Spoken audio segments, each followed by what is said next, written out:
In this video, we're going to go over making a data schema from scratch, and we're going to do 10 columns or individual pieces of data we're going to collect, and we're going to put some rows in here so we can show how to create consistency and use a variety of different types inside our data set. So the first thing we're going to want to add as far as columns go is going to be date, because we're going to want some sort of time or some sort of reference to dates or times or both, right?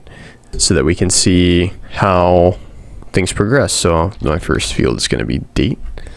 And what I'm going to make the schema about is going to be we're finding abandoned cars. So I'm going to say it's just some defining features. We're going to do car color. We'll do car model, and we'll do car make.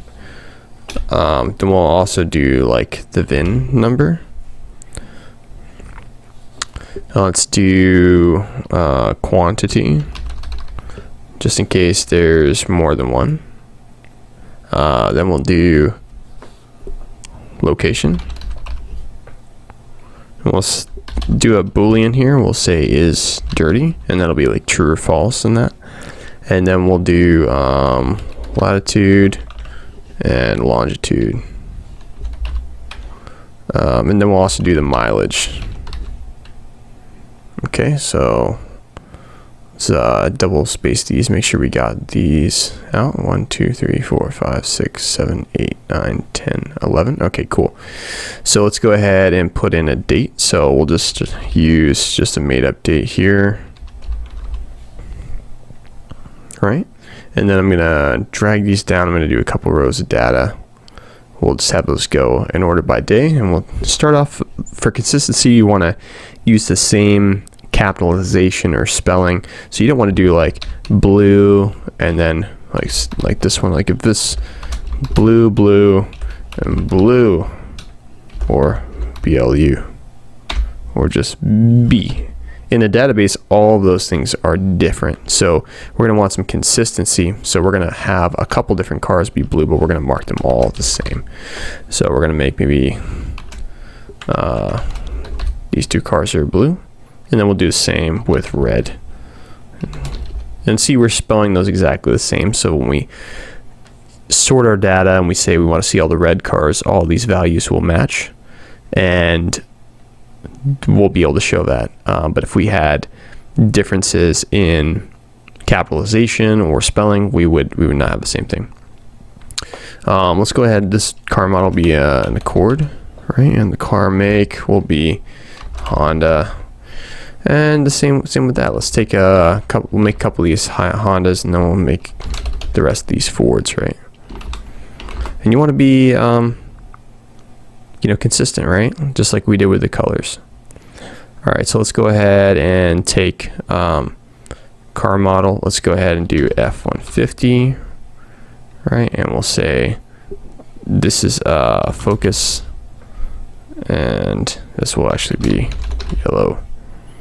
We'll see Civic and CRV. All right, for the VIN, we'll just put in some gibberish.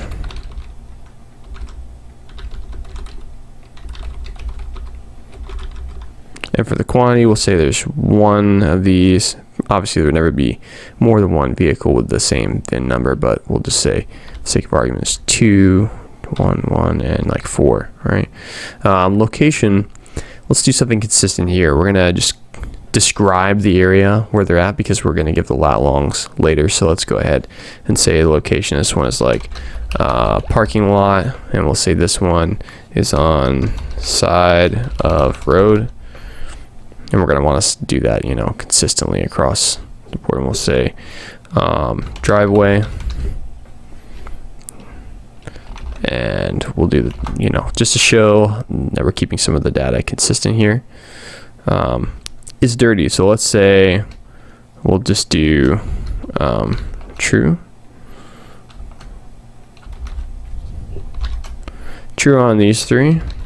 And then the last two will be false. And the lat long, we'll just make up some of these are just coordinates for, I think, middle of the city of Denver. right? And we'll just kind of drag those down, and we'll just say they're all at the same rough coordinate. We'll just leave that there. And the mileage, we'll just make us a mileage right here.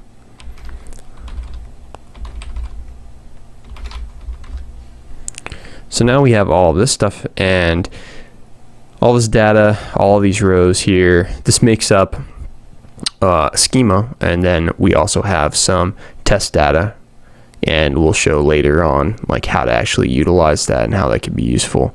But this is a data schema, and this covers time, quantities, right, locations in description, and then also in actual coordinates. And then we have some other defining features so that we can, if this data set was 100,000 lines deep, we would be able to make some really cool visualizations with it.